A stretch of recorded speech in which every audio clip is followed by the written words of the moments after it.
Saudara-saudaraku yang saya kasih dalam Tuhan Yesus, bersyukur sekali kalau saat ini saya berada di tempat ini, sebuah kawasan lokasi wisata yang berdekatan sekali dengan Candi Ijo yang terletak di sebelah atas tebing Breksi di daerah Prambanan. Di tempat ini udaranya sungguh segar, sungguh sejuk, saudara-saudara yang dikasih Tuhan. Di samping itu juga pemandangannya luar biasa indahnya. Sebagaimana bisa saudara lihat di belakang saya, tampak pemandangan alam. Ya, kita bisa melihat kawasan perbukitan di bagian selatan yang ada di belakang saya. Kita bisa melihat itu kawasan pemandangan alam yang luar biasa. Di sana kita bisa melihat perbukitan yang ada di Gunung Kidul dengan persawahan. Lalu kita bisa melihat di bawah itu ada tampak seperti bukit yang ada batu-batuan. Jadi enak sekali di tempat ini. Kalau saudara dari luar kota, dari luar Jogja, pas waktu libur sempatkan berkunjung ke tempat ini. Ya, di dekat sini di bawah ini ada tebing Breksi yang viral, ya, tempat wisata alam yang luar biasa. Saudaraku, di tempat ini saya bisa leluasa untuk melakukan apapun, ya. Dan bagi kita orang percaya, sebenarnya Tuhan juga mau supaya kita dimanapun kita tetap bisa melakukan ibadah yang tidak dibatasi oleh ruang, tempat, ataupun waktu dan situasi atau keadaan. Nah, untuk itu saya akan bacakan sebuah ayat untuk kita semua, saudara-saudara, yang terdapat di dalam suratan 1 Timotius pasal yang ke-6, ayat yang ke-6. 1 Timotius pasal yang ke-6, ayat yang ke-6. Firman Tuhan berkata demikian. Memang ibadah itu kalau disertai rasa cukup memberi keuntungan yang besar. Haleluya, haleluya. Saya baca sekali lagi. Memang ibadah itu kalau disertai rasa cukup memberi keuntungan besar. Perhatikan baik-baik ayat ini. Dari sini kita bisa belajar satu kebenaran firman Tuhan, bahwa yang namanya ibadah itu sekali lagi bisa kita lakukan dimanapun kita berada, di dalam situasi apapun yang tidak dibatasi lagi oleh tempat atau ruang dan waktu. Dari satu ayat ini ada 3 kata kunci yang perlu kita renungkan bersama. Yang pertama yaitu kata ibadah. Ya, di situ Paulus berkata memang ibadah itu ibadah, ya, atau service, ya, atau berbakti, kebaktian, ibadah. Nah, saudaraku, dalam konteks perjanjian lama, umat Israel memang melakukan ibadah itu terbatas di tempat-tempat ibadah.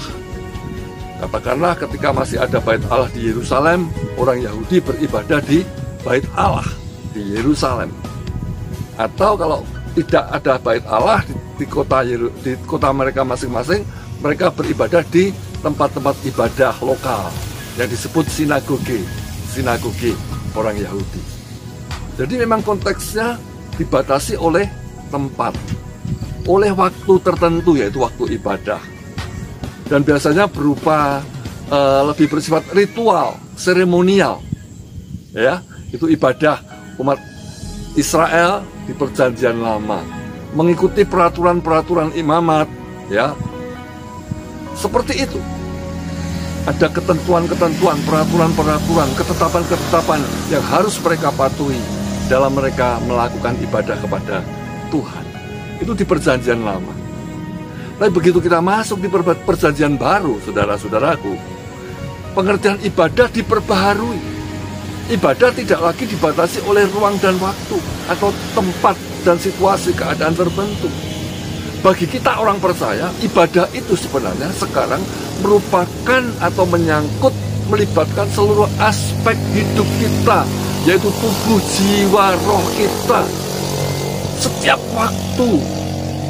Roma 12 ayat 1, di situ dijelaskan atau dikatakan oleh Rasul Paulus, karena itu saudara-saudaraku, demi kemurahan Allah aku menasihatkan kamu, supaya kamu mempersembahkan tubuhmu sebagai persembahan, sebagai korban yang kudus, yang hidup, yang berkenan kepada Allah. Itu ibadahmu yang sejati.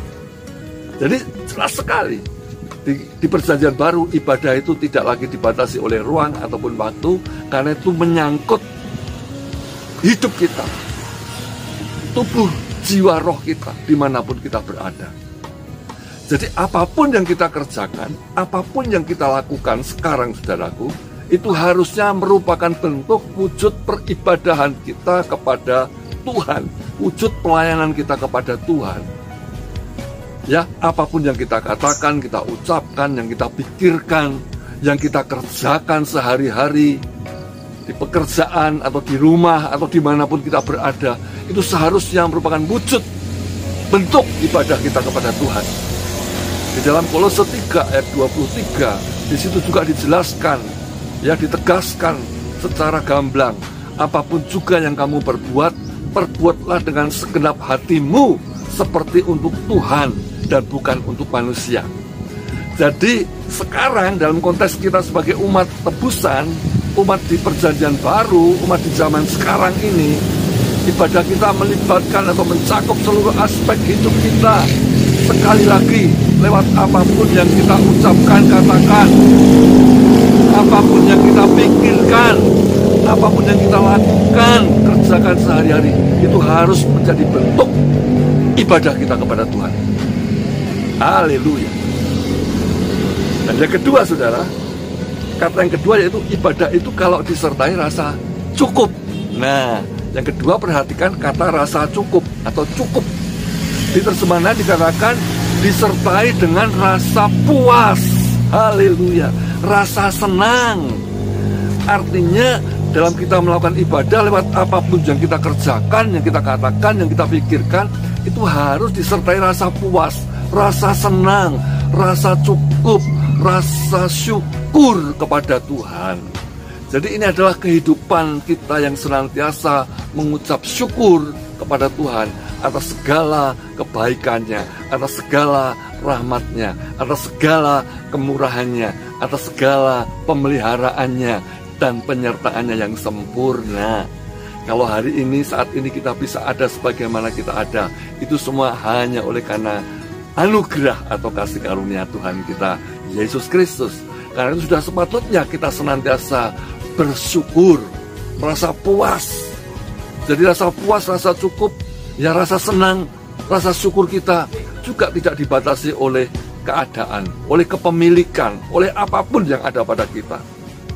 Ya, dalam situasi apapun kita harus bisa memiliki rasa cukup ini, memiliki rasa syukur, rasa puas, ya senang, karena Tuhan yang memelihara kita. Haleluya. Ya, jadi ibadah atau apapun yang kita lakukan harus disertai rasa cukup, rasa syukur, dengan senang hati, tanpa mengeluh, ya, tanpa bersungut-sungut. Percayalah, di situ kita akan lihat campur tangan karya Tuhan yang luar biasa. Kenapa? Karena yang kata ketiga, ya, yang perlu kita perhatikan di sini dikatakan sekali lagi, memang ibadah itu kalau disertai rasa cukup, puas, senang, dengan rasa syukur, dikatakan membawa keuntungan besar. Haleluya, haleluya. Jadi percayalah saudaraku, kalau kita melakukan ibadah kita dalam arti lewat apapun sekali lagi yang kita kerjakan, yang kita ucapkan, yang kita pikirkan, dengan rasa syukur, dengan rasa puas, dengan rasa senang, itu membawa manfaat yang besar. Dikatakan membawa, memberi keuntungan besar.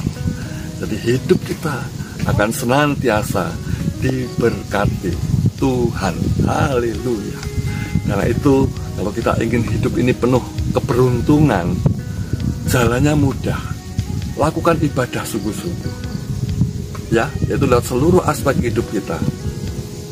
Ya, apapun yang kita kerjakan, ucapkan, pikirkan, lakukan seperti untuk Tuhan, bukan untuk manusia.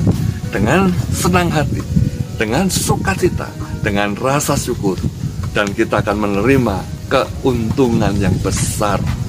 Ya, ada laba, ada pendapatan, ada hal-hal positif yang kita terima dari Tuhan sebagai tanda petik berkat yang Tuhan sediakan. Kalau kita beribadah dengan segenap hati, melalui sekali lagi seluruh aspek hidup kita yang kita persembahkan sebagai korban persembahan yang hidup, yang kudus, yang berkenan kepada Allah. Dan itulah ibadah yang sejati, itulah ibadah yang sesungguhnya. Sekali lagi, ya, seperti saya di tempat ini, saya tetap bisa merasakan Tuhan hadir, Tuhan ada, ya, bersama saya. Di tempat ini saya bisa bersyukur, bisa beribadah. Jadi mari di hari-hari akhir yang masih sulit tengah masa pandemi ini, pastikan setiap waktu dalam keadaan situasi apapun dan dimanapun kita berada, termasuk ketika tetap harus masih banyak di rumah, beribadahlah dengan segenap hati. Lewat apapun yang saudara buat, kerjakan, pikirkan, katakan, buat itu untuk kemuliaan nama Tuhan. Dengan penuh sukacita, dengan penuh syukur, dengan penuh kesenangan. Dan percayalah, keuntungan besar Tuhan sediakan bagi kita.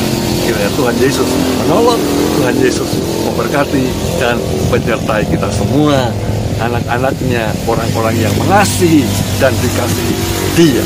Haleluya. Amin.